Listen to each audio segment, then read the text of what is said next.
Even If It Kills Me is presented by Manhead Merch.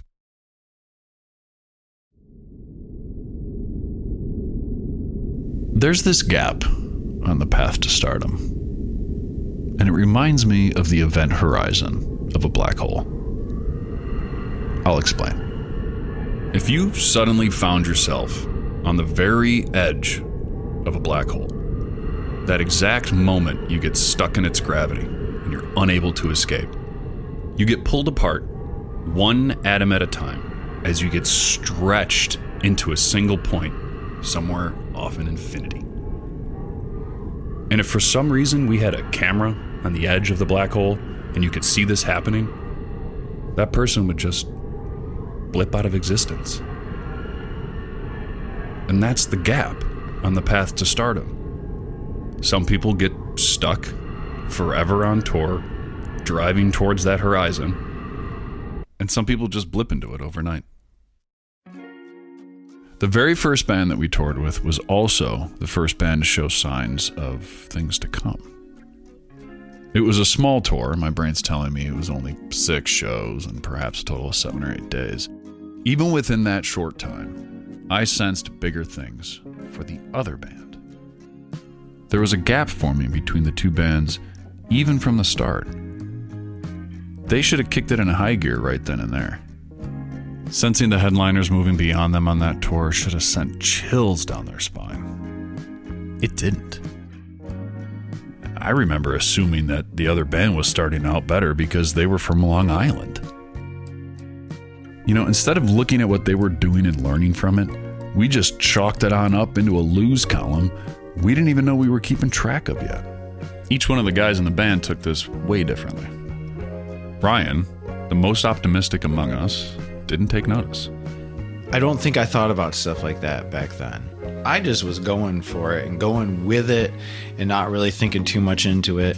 And why would he? I mean, this was literally the very first time any of us, the headliner included, had done anything like this. We had zero frame of reference at this point. The bar of expectations was still sitting on the ground like a dropped limbo stick. Mac knew it. I went to a show and I played my bass, and I occasionally sold merch. And I drove the van when need be. Absolute bare minimum. So the bar to be met is like, did you successfully play each song? Which is like, we're like, yeah, we can do that. That's it. And that really was it. If all they were going to do was simply show up each night, town after town, and play all their songs correctly, it was not going to be enough. You know, Pete started to notice a difference between the two bands as well. At some points, we were like a runaway train, whereas those guys had their set figured out and transitions figured out between songs. They had their set down cold. John was semi-aware of it, but didn't really have the foresight yet to do anything about it. Our band was missing this thing that they had. When you're presented with problems like that, you could make, decisions that will change your situation one way or the other, but I didn't have the information yet. So I was already thinking a specific way about it, but I still didn't have the experience to make good decisions. While the tour was heading west, we decided to head back home to get jobs, while the other band continued on. Back then, we didn't have a booking agent, so we were actually only booked on the first 5 days of that tour. And they, of course, had to call us out in front of everybody, live on stage. So yeah, as you probably heard from the guys, we're on tour with them, and they're really cool. And they tried to leave tomorrow because they want to go home and get jobs. I mean, I thought we were already doing the damn job. The headliner absolutely killed it that night. And it was my first experience of seeing that cliche of lightning in a bottle. It's a hell of a thing to actually feel the energy of a room shift and turn electric. It was right then and there I knew that this band had it because you could just feel it. You could feel it in the air. The final night of tour is a night that you cannot anticipate, but also is one that you have to prepare for.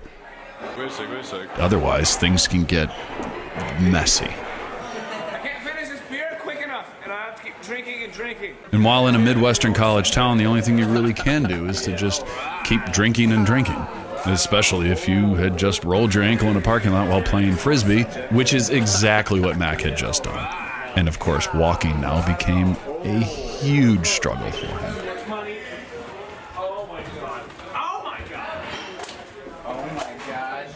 Good thing we walked, only a few miles that night. Mac's solution was to drink enough that he would just simply forget about his ankle. Being the wonderful friends that we are, John was making sure that I filmed as much of this spectacle as possible.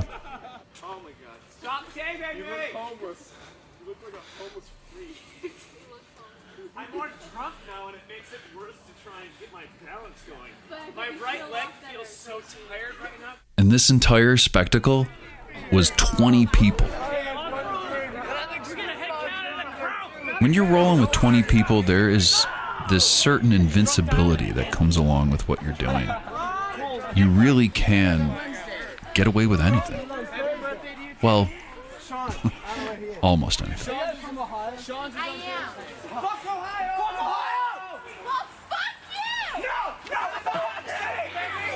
A month later, in June of 2004, right around the time John Kerry couldn't stop flip-flopping around in his flip-flops, we found ourselves at the Troubadour. The Troubadour. You know, the same place Elton John destroyed people's minds back in 1970, which, are you ready for this one, was over 50 years ago. The same place where the Byrds met on a Monday night open mic and played Tambourine Man for the first time. Oh, you know, the same place that Poco, late from a Denver gig, arrived to find an unknown comic, Steve Martin, doing their songs on a banjo to a rapturous crowd. You know, the same place that... I'm just reading the website at this point.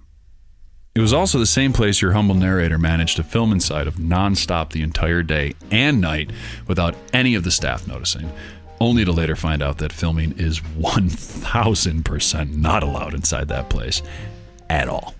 And finally, it was also on that very same stage where Mac's sunburned flesh was slowly peeling off under his shirt while John's monitor on stage failed him and he couldn't hear shit.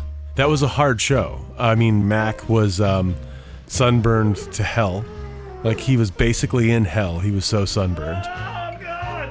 Just pull it down! Ah! Fuck! Fuck! Fuck! Ah! I'm sorry. Ah! That was John's attempt at helping Mac simply clothe himself for the show. All I was thinking was, I am sloughing off thick layers of fried skin, and it hurts a lot. I can barely concentrate on what I'm supposed to play, let alone smiling. I was having an inner mental breakdown because for some reason, something on the stage, the way that monitors are arranged, it might be like a phase issue, I don't know the deal, but basically it just sounds like you're playing in a different key.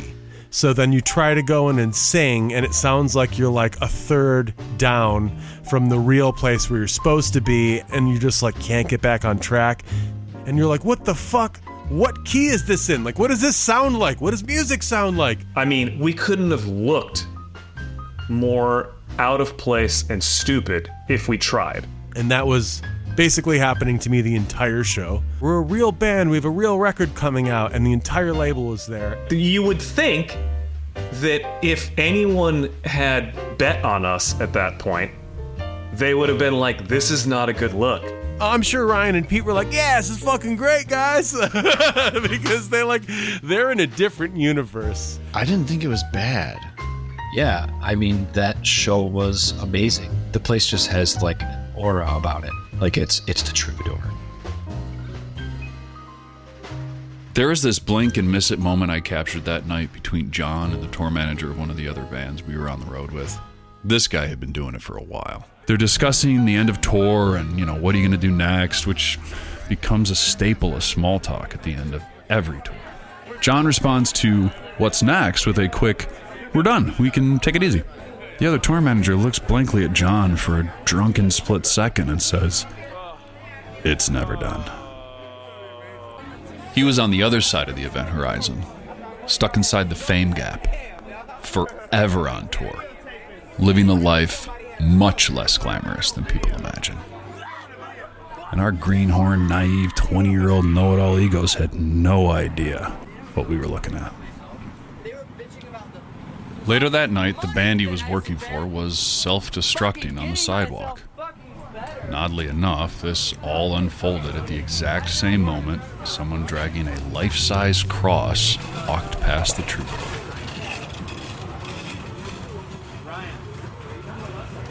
Before we left the venue, their merch guy came bounding up to the van window. Yo! Bye. Just want to say bye to you guys. Everyone's got my number in your band. So Alright, awesome. Well, I'll get it from you and I'll give you guys a call. You know, we said our goodbyes, which were always followed up with obliviously empty promises to call one another and meet up again sometime. Team Ultra, do you remember Yes, me? you gotta get our Team Ultra names going on, so you gotta call me. Have fun. Alright, guys, take care. You too, Chance. Aaron, can you crank the air up? Ever been overwhelmed by the logistics of merch on tour? I remember a chaotic night trying to keep everything organized while the crowd was surrounding the merch table. As I scrambled to find the right size t-shirts for everyone, I realized we were completely sold out of all of our most popular shirts. Okay, now imagine you're managing merch for an arena show. How do you make that leap? Manhead Merch is the powerhouse behind some of the biggest names in the industry. They offer a full suite of services: touring, e-commerce, retail, and licensing, tailored for top-tier talent. They take care of everything, from design and manufacturing to seamless order fulfillment, ensuring your merch game is as polished as your performance. Manhead Merch transforms chaos into streamlined success. They manage every aspect of merchandising so you don't have to. If I would have had Manhead Merch back then, they would have handled the logistics, and I could have handled that crowd. Ready to take your band's merch to the next level? Visit manheadmerch.com. The drive back to our friend's house, I'm pretty sure all the booze I had to drink that night just hit me all at once. I couldn't stop narrating. Let's see. I'm about to get the shining cedar.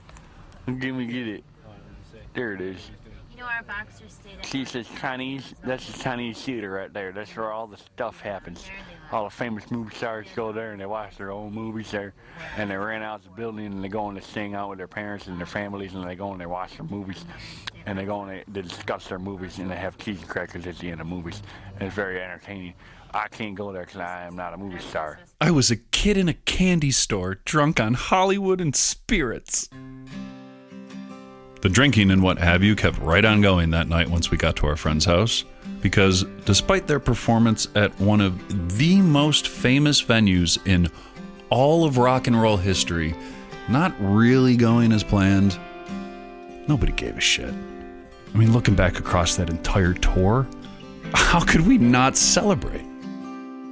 I mean, finishing our first, quote, real tour, it took us across the U.S. to places that were new to all of us.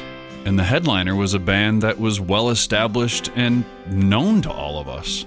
We went to venues more famous than the bands that were even in them. I mean, man, all these odd years later, we deserve that celebration. I just wish we hadn't let off the gas so soon. Is it? Oh, yeah. The day after the show, the guys had a photo shoot. And Mac was still mostly immobile with a sunburn that was now turning purple. Is your chest feeling? A little better. Dude, you're like purple. And it's white. It's purple and white. And the photographer was horribly disinterested and honestly just seemed so annoyed to be doing what he was doing.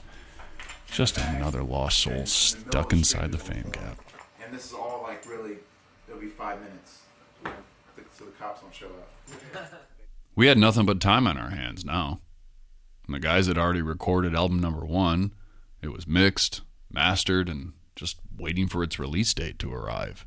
And with no more tour dates scheduled in the immediate future, we meandered eastward, just back home. We spent that summer of 2004 doing nothing, actually. I might have delivered some pizzas. John and Mac put in some hours at the coffee shop our friends had recently opened. We were really just killing time until the album released that August. It's crazy that the band had 2 straight months with nothing booked. You know, and not like 2 months in the dead of winter. It was the 2 months, summer months, mind you, the 2 months before their album came out. You're not gonna generate any buzz for your band besides some coffee buzz working at this marvelous exotic coffee shop in your hometown. That summer was nice. Almost too nice. I mean, we were riding high as kites being back there. I mean, toss in a record release show for that hometown crowd, and you've got yourself disaster and disappointment just waiting to attack. An attack they did. It wasn't until like 6 months later, but it happened. In early 2005, a friend of John, who the rest of us only knew via very bizarre IM chats, had also started a band. Their first proper album came out only 2 weeks before ours, or the band's. By the time our bands finally hit the road together, their album already had this, like, gravity to it. Like a warp drive from Star Trek where it shrinks the mass in front of the ship and expands it in the back so you just kind of get pushed through space. That record's mojo was already in the air. Sound guys at venues were using it to sound check the speakers. Other bands were talking about it, asking each other, have you heard it yet? What happened in Virginia Beach in early 2005 shouldn't have been a surprise to anyone, but it was. Because suddenly in Virginia Beach, there was no room for anyone. There was no room for anyone, and everyone, I mean everyone, suddenly knew all of the words to all of their songs. I feel like people were kind of watching us, but then they came out and it was just like they rushed the stage and people were just losing their minds. People were naturally gravitating forward towards the lights, towards the sounds, towards the source of all of it. And the tiny scene girls in the front were either getting crushed into the stage or popping up and onto the stage, knocking into the mic stands. The band was pleading for people to back up. Back up. I know we want to have fun. We want to have fun. It is fun. We're closer to you if you guys back up. We should say, back the fuck up, people. We were in awe of what was taking place in front of us. We couldn't believe it. I mean, how was this happening? They were willing to take a lot of risks in what they were doing, and with risk comes reward. In those shows to come, the crowds steadily grew each night. And the fans showing up got louder and louder, with the opening notes of the set sending the crowd into a frenzy. All of this energy pushed them right to the edge of the fame gap. And at the end of that tour on the final night, they crossed it. And the band that they were blipped out of existence. And the band that they were going to be showed up and sold the place out. The Stone Pony Show started out with this damn burst of positive energy that in its wake left the guys vulnerable in a way that they had never felt before. In the moment, of course, no one was saying this or fully aware of it, but it was hanging in the air. There were more odd moments of awkward silence and things to complain about than ever before. My memory of being backstage that night is clouded with nervous energy. It was quite possibly the exact moment the band was directly in the middle of this fame gap, where they were both simultaneously as close to and as far away from achieving their goal as they ever would be. And over the next few years, instead of getting stuck in that gap, they discovered a third option that they would repeatedly flirt with over and over. Pulling the ripcord before it's too late, before you're stuck in this endless cycle of booking a tour, going out, racking up debt to your eyeballs, then going back home, living with your parents, paying off your debt, all the while, nursing one working kidney and a really horrible cigarette addiction. But for now, the party of tour was just getting started.